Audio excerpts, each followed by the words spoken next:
Imagine the sky splits open. Thunder cracks, so loud it seems to shake the ground beneath your feet. And then, a tree a few hundred feet away bursts into flame.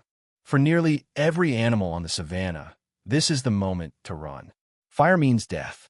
It means fleeing herds, scorched earth, smoke thick enough to choke the sky. But for one creature, standing frozen at the edge of the grass, something different happened.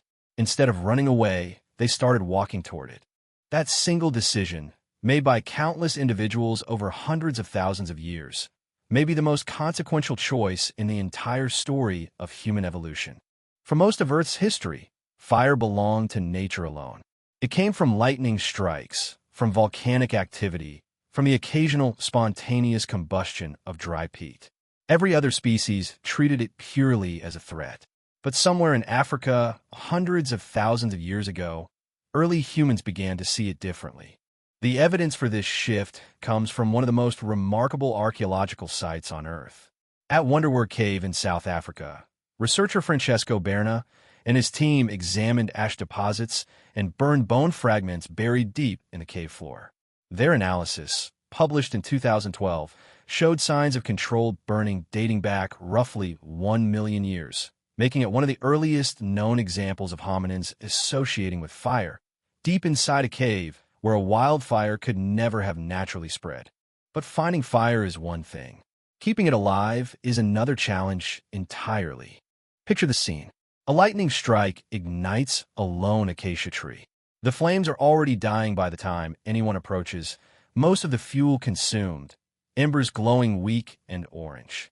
Whoever reaches it first faces an immediate decision. Watch it die or feed it. Grass, dry branches, anything that will catch. And if it catches, an entirely new problem emerges. Fire needs to be watched constantly.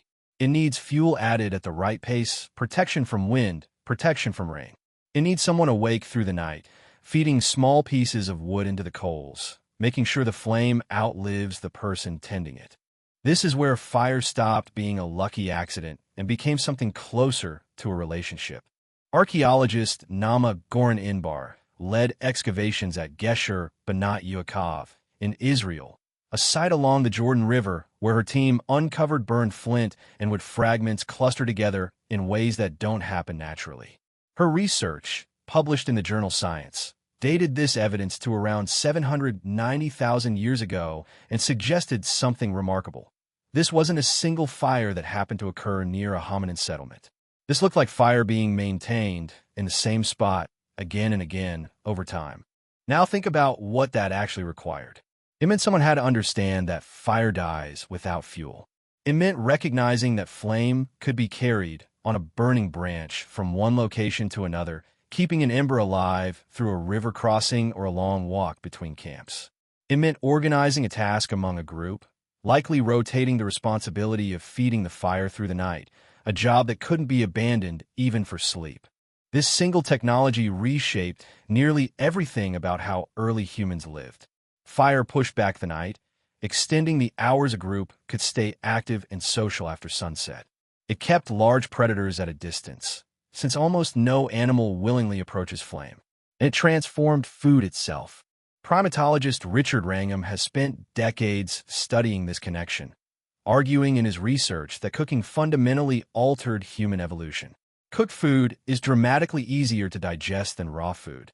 It requires less energy from the body to break down, which means more calories are actually absorbed rather than spent on digestion. Wrangham's work suggests this shift may have freed up energy that eventually helped fuel the growth of a larger, more energy-hungry brain, one of the defining features that separates humans from every other species that has ever walked the earth. But none of it started with understanding. It started with fear, and then curiosity, and then a decision that must have felt almost unbearably dangerous. Someone had to be the first to reach toward flame instead of away from it. Someone had to test whether a burning branch could be carried without destroying their own hand. Someone had to sit awake through a freezing night, feeding twigs into glowing coals, with no guarantee it would still be burning by morning. And when it worked, when the fire held through until dawn, everything about how that group survived the night had changed forever. Warmth without shivering. Protection without walls. Light in a world that had only ever known true darkness after sunset. Every campfire you've ever sat beside, every stove that's cooked your food, every candle lit in the dark, traces its lineage back to that first impossible decision, to walk toward the flame that every instinct told you to run from, and to make sure, against every risk, that it never went out.